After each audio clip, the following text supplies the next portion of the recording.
So I'm going to play Percees De Lumiere by Alcest, and in the process I want to give some tips on learning how to play songs by ear. I also want to demonstrate some ways to improve playing efficiency by using enharmonic voicings and stuff like transposing riffs.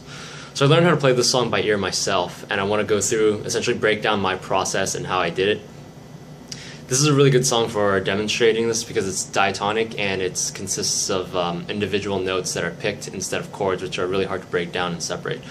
So the first step when learning how to play a song by ear is to find the key. Occasionally there's obstacles like non-standard tunings, but fortunately the song's in E standard, so it's going to be a lot easier. Usually you're going to look to either the first chord or the last chord to find the key if that's how it resolves. For this song, the first chord is an F sharp minor.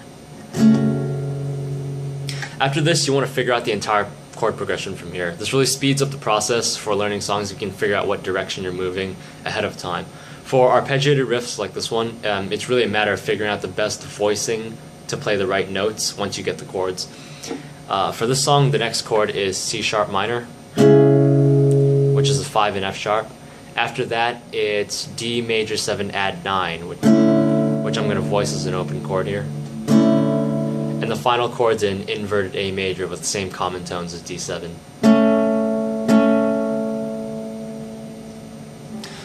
So a general rule when playing songs, the most efficient way to play is to use open strings whenever it's possible.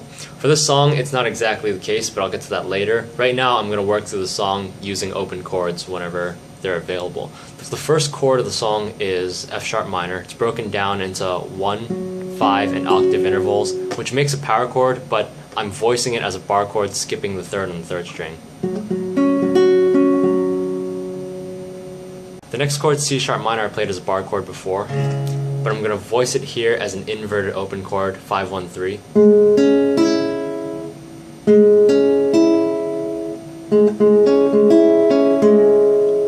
Chord after that, D major 7 add 9. It's simple to voice. You just add your middle finger, and we go 1-1-7-1, skipping the third string like the first chord, and then playing the 9-7-5, and then finally the inverted A major. You add that suspended fourth with your pinky. Now, because of the open chords that we use, this would seem like a pretty efficient way to play the riff. There's some big jumps from the bar chord to the open chord, but it's only a couple of frets, it's not really a big deal. After that, we don't really move a lot. However, if you look up the tabs of the song and you see that it's voiced exactly the way I just played it for you, I can tell you right now that that's the wrong way to play the song. Those are bad tabs.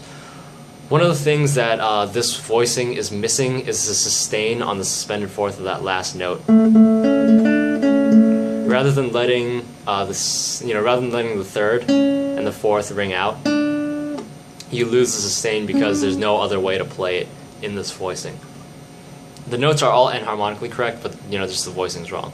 The best way to check whether or not you're learning a song correctly by ear, and this is what I had to do for the song, it's to look up concert footage if it exists and watch the artist actually play the riff.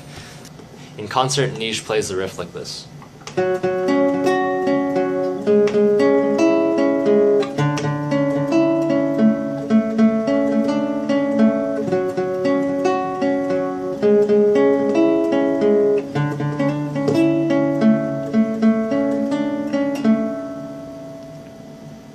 So we start with an F sharp power chord voicing. And then next it's an inverted C sharp minor chord. And then a bar chord voicing for the D major 7 add 9. Finally, you stretch a little bit back for the A suspended fourth. Stretching's never really an ideal thing, but for this riff, the sustain is a necessary part, so it has to be played. This method might seem less efficient to play because of the stretching and the lack of open chords, but I'm going to play it again, and I want you to watch what I do with my ring finger.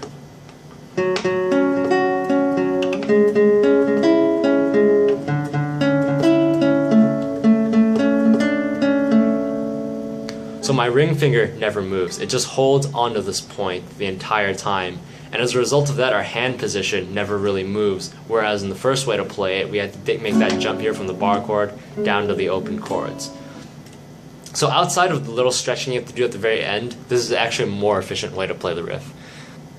Now stretching is never an ideal thing, and there are actually ways to handle it, especially in this case where you can transpose the song into a different key where that stretched note is actually on an open string.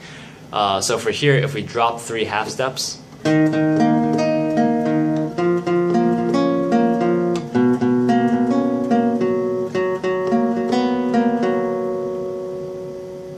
the suspended fourth is actually an open B. You can also raise it a whole step.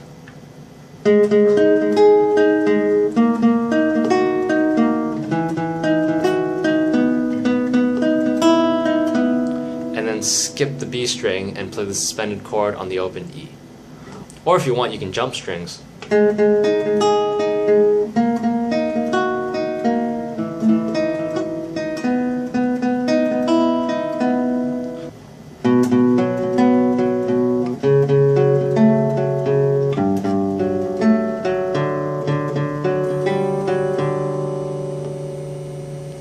the voicings are going to change, but it's going to be a similar type of voicing. So that's Percees De Lumiere by Alcest. I hope I was able to give some insight for anyone who's interested in learning how to play songs by ear. Thanks.